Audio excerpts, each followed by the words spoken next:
pada malam hari ini memiliki iman yang bekerja oleh kasih. Yakobus 2 ayat 17, Galatia 5 ayat 6. Demikian juga halnya dengan iman. Jika iman itu tidak disertai perbuatan, maka iman itu pada hakikatnya adalah mati. Sebab bagi orang-orang yang ada di dalam Kristus Yesus, hal bersunat atau tidak bersunat tidak mempunyai sesuatu arti. Hanya iman yang bekerja oleh kasih. Bapak, Ibu, dan saudara-saudari yang dikasihi dalam Yesus Kristus, ada sebuah dongeng kuno yang menceritakan tentang seorang yang suci. Pada suatu hari, dia bermimpi sedang dibawa malaikat ke surga. Pada saat dia berjalan melalui jalan-jalan yang terbuat dari emas, dia melihat sekumpulan benda yang dikiranya adalah siput. Lalu dia bertanya kepada malaikat yang membawanya, "Apakah yang sedang dilakukan oleh siput-siput ini di sini?" Malaikat itu menjawab, "Mereka itu bukanlah siput. Mereka itu adalah telinga-telinga dari orang-orang yang semasa hidupnya di dunia mendengarkan kebenaran firman Tuhan, tetapi tidak mengindahkannya. Hanya telinga mereka yang ada di surga, sedang tubuh mereka, roh atau jiwanya, semuanya berada di neraka." Tidak berapa lama kemudian orang suci itu melihat sekumpulan benda lainnya yang dikiranya adalah ular-ular kecil. Dengan nada yang semakin heran dia bertanya lagi, "Mengapa ular-ular kecil ini berada di surga?" Malaikat itu berkata, "Mereka bukan ular. Mereka itu adalah lidah-lidah orang yang semasa hidupnya di dunia sering memberitakan Injil kepada orang-orang lain, tetapi mereka tidak bertindak sesuai dengan apa yang diimaninya, yaitu firman Tuhan yang diberitakannya. Hanya lidah-lidah mereka yang masuk ke surga, sedangkan tubuh jiwa atau roh mereka ada di dalam neraka. Sebab sesuai firman Tuhan, iman tanpa perbuatan adalah mati." Yakobus 2 ayat 17. Bapak, Ibu, dan saudara-saudari yang dikasihi dalam Yesus Kristus, iman Kristen yang benar harus tercermin dalam tindakan atau perbuatan-perbuatan yang benar juga.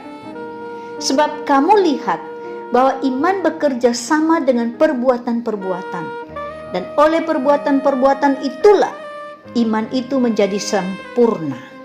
Yakobus 2 ayat 22. Jadi iman itu menjadi berarti jika bekerja oleh kasih.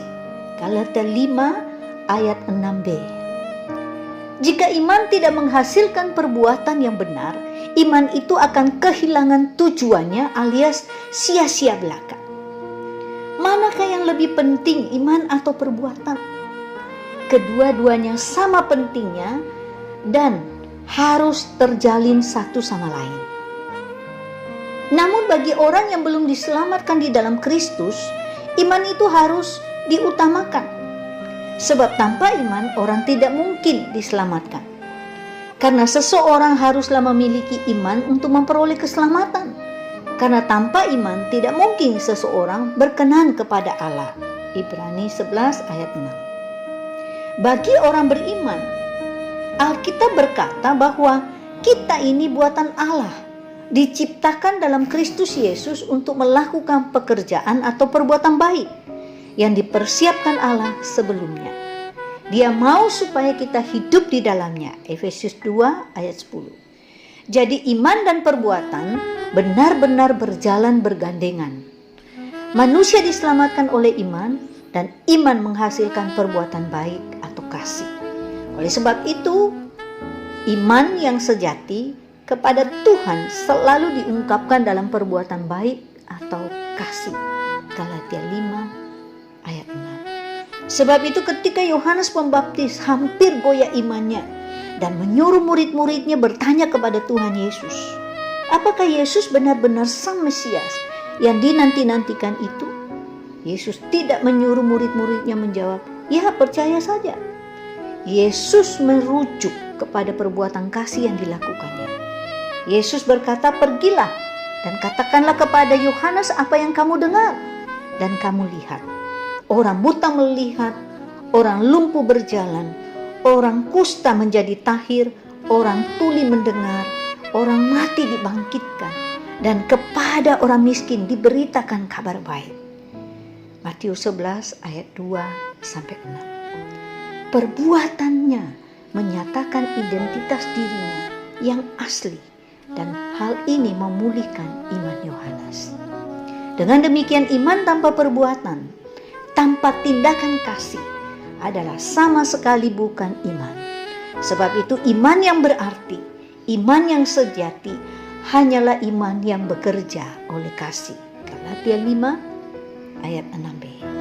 Kiranya firman yang singkat ini menolong dan memberkati kita. Amin.